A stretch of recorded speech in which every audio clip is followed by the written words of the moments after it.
Football বিশ্বকাপ আয়োজন করতে গিয়ে আমেরিকার মতো বড় বড় দেশগুলোর কি আদৌ কোনো লাভ হয়, নাকি ফিফাকে কোটি কোটি টাকা দিতে গিয়ে এই দেশগুলো ঋণের সাগরে ডুবে যায়? আসুন আজ আমেরিকার এই 2026 বিশ্বকাপের বিজনেস মডেলটা স্ক্যান করি।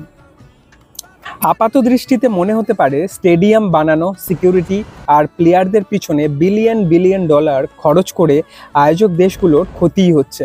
কিন্তু বিজনেস আর ফাইন্যান্সের নিয়মটা একটু আলাদা। একে বলা হয় রিটার্ন অন ইনভেস্টমেন্ট, ROI।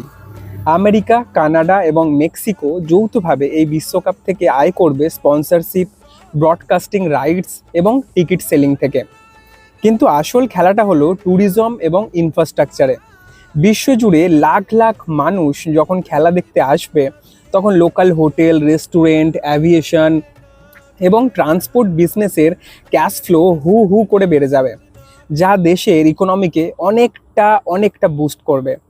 ব্যবসার এই মাস্টার স্ট্র্যাটেজি আপনার কেমন লাগলো? আর আপনার মতে 2026 সালের এই ওয়ার্ল্ড কাপ কে জিতবে?